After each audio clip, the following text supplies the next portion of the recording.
This is a presentation on suicide prevention and intervention. In 2017, the Indiana General Assembly passed legislation requiring all school corporations to adopt a policy intended to increase suicide awareness and prevention. The legislation states that after June 30th, 2018, each school corporation shall require all teachers and other appropriate school employees in schools with grades 5 through 12 to attend or participate in at least 2 hours of research-based in-service youth suicide awareness and prevention training every 3 school years.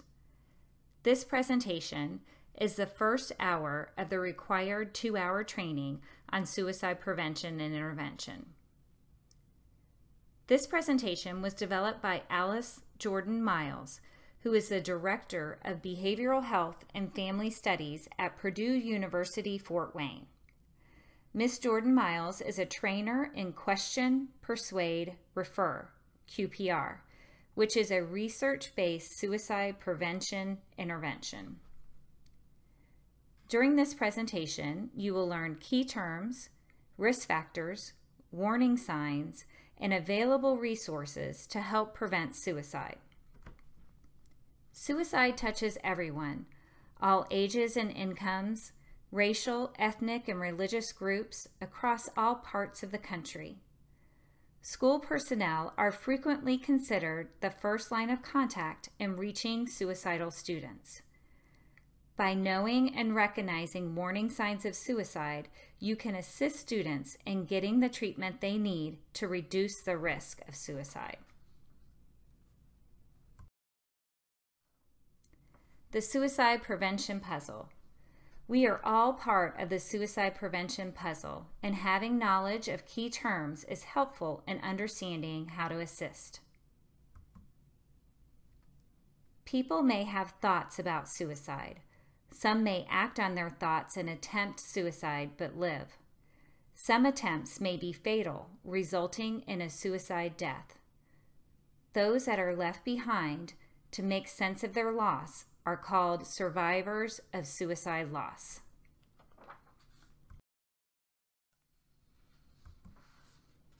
This slide reviews the definition of key terms. Suicidal ideation is self-reported thoughts of engaging in suicide-related behavior.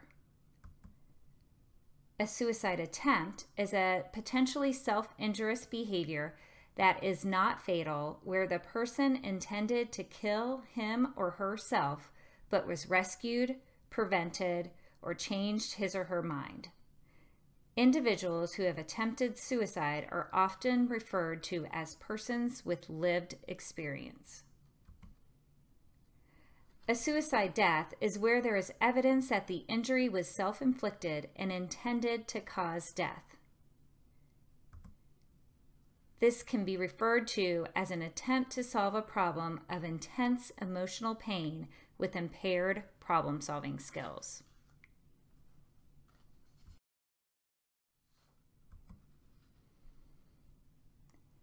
A survivor is someone who has lost a loved one to suicide. This is an incredibly painful and traumatic loss.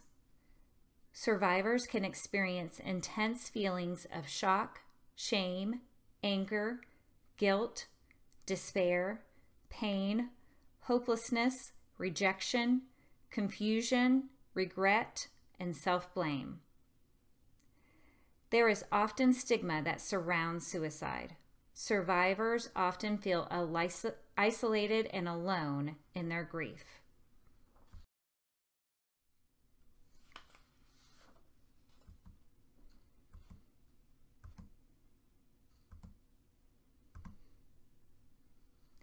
The language we use surrounding suicide is important and can aid in decreasing the stigma of suicide and mental illness.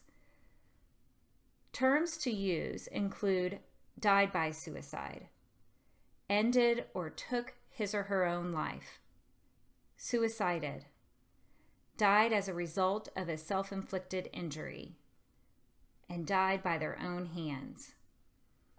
We want to avoid using committed suicide, successful suicide, or chose to kill him or herself.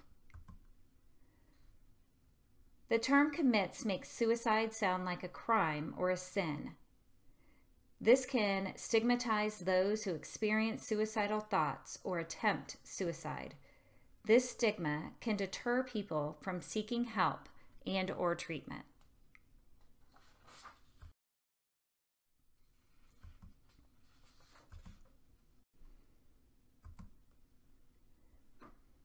The Center for Disease Control and Prevention study completed in 2016 identified suicide as the 10th leading cause of death in the United States. It is the second leading cause of death for youth. It is responsible for nearly 45,000 deaths in 2016.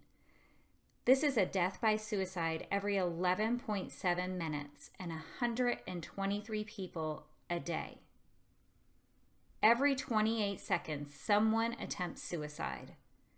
The numbers of suicides have increased every year for the past 10 years.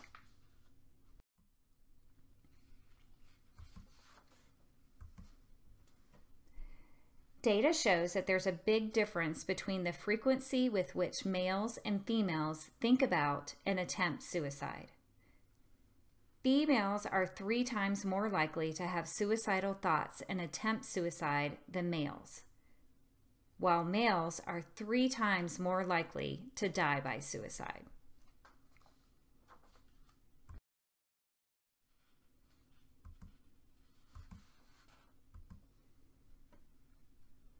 Firearms are the most common method used in suicide deaths in the United States, accounting for half of all suicide deaths at 51%. Suffocation at 25.9% is the second most common method, which includes hanging.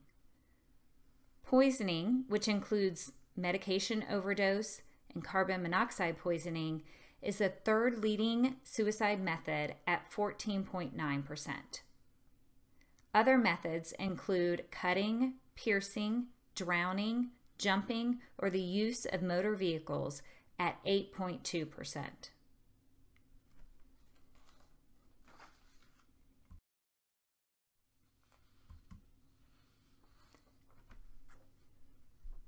This slide provides data on the causes of death in Indiana in 2016.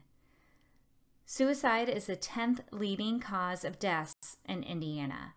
It is the second cause of death for youth ages 15 to 34, and the third leading cause of death for children ages 10 to 14.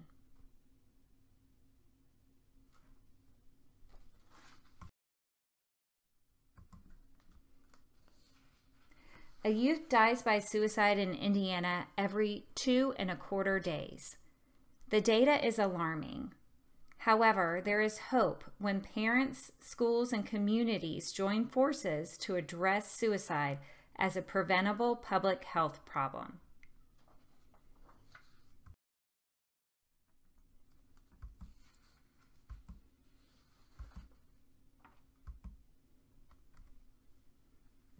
Let's look at possible reasons for deaths by suicide. A person may have a mental health and/or substance abuse disorder. They may be in intense psychological pain, despair, or feel overwhelmed. They may be experiencing extreme hopelessness. They may have low coping or problem-solving skills. They may feel isolated and alone. They may be suffering from a loss that feels devastating. This loss could be from a death, a breakup or divorce, financial loss or loss of employment, or a recent move.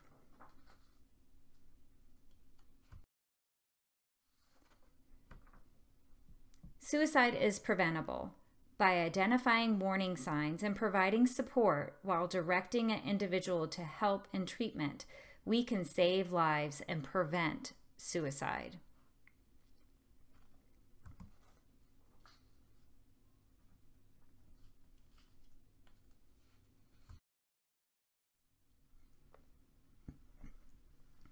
There is hope. Most people with thoughts of suicide do show warning signs. We can recognize these signs and before they turn into suicide deaths. Ambivalence about ending their life is common. The fact that they are still alive is proof that some part of them wants to live. Most people with suicidal thoughts don't die by suicide. With engaged and prepared adults and agencies, even fewer individuals would die by suicide. Showing that you care, offering to help, and connecting them to help builds hope and prevents suicide.